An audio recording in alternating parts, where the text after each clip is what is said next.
Hello mayam ngasi video da mayam butam nok chere engangbam shilpi mayam ado video gi title ubada shu dum khagbiramani ngasi video she kai matang do oidoina ido hoi mayam ngasi je ai fi blouse ama lon gaina to bani ado online da dia dum leina di tuna lit leba but ishana lolaga di aina apamba color aina apamba design mong do toba ya ya na aina dum try to jabani asi je aina heiba she khoi ma da gi heibani aduga online de shu khar khar dum yengba design ama asi ge ga ai hamba da paper da han ek na thame aina pamba design sing do adu sing do carbon tharaga ek toini sige ga hamba da che da map loraga size se map loraga sige che da hana ka ana thame ado di khudangi map to phajana loba yarni aduga sige da black carbon and white carbon ani ne na leina thami white carbon jina sumaina purple gumba amuba sumaina amamba machu da eknaba aduga amuba sina chikong lei aduga angoba light oiba color aduga eknaba itamakta leibani adu mayam asidi purple machu ni na amuba carbon tharadi uro yaina angoba carbon noina yani asiga angoba carbon ni tharise adu asi tauba taradi akhoi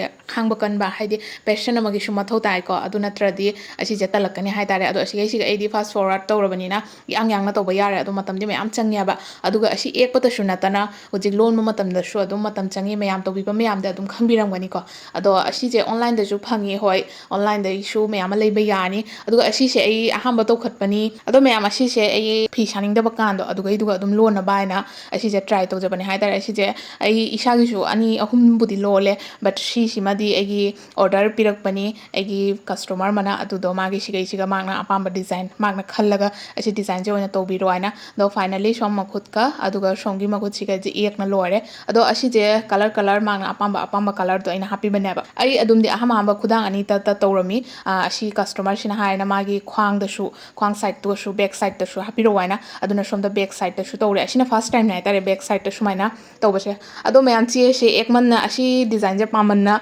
asi che she shegai rai tare aduna ai asi che she amadamu e ani ek ta di yar anoba che ma da tawraga si je ek thoya ahambada ekoi makha da somda carbon tharaga e ani ado mayam video se enjoy to view ai si uji ekoi makha da lon basu howrani khata gi page cdp aduna khudangi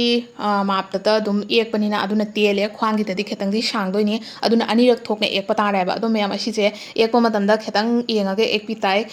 phajana tawraga lowraga natradi asi je ahambada gi shoina se je double keno layer ta basu yawi adu yawraga di heng kona akoi lon ba ka da nungai roya ba aduna adudo yengaga tobi tai ado asiga ahambada bemsana amaki toba kanda ko asi fiji ma ketang mistake oigina ado asi je ekpase loiraga khangbai tare aduna asi je ekpase cancel tawraga som side tam ega kon loli banya ba to mayam purple machuni na siga light color hinja patana photo kanya ba ado siga machu makhan gi mayam color gi puthore ina siga lon ga da color to okay mayam aduti ei lon gi lon bai makha da mayam te enghalak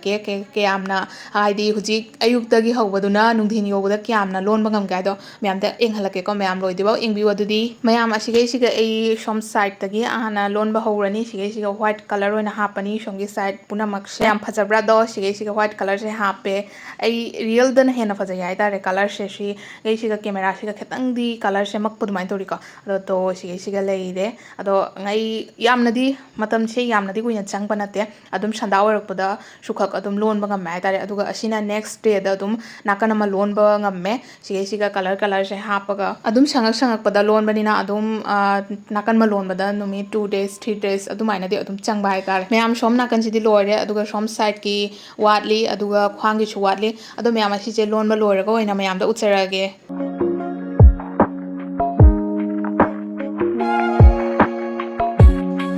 do mayam do sina khwangi side mana gan gi side che khara machu gi color hape aduga from side na khudang leire ado mayam phajatra comment ta haibiro ko soidana hujik fau da aina khara thabak to gi ba aiga agi naw ga khara loan gi ba gi design khara jo mayam da uhanjaram ge ado mayam ashugumba video atai shu pambiraga di mayam comment to biro atai shu makhan gi design gi mayam uhanjarake mayam da ado mayam soidana video to biro aduga phaje de soidana comment ta haibiramo ngasi gi oina siga loisan jarage mayam soidana like comment and share to ko biganu and bye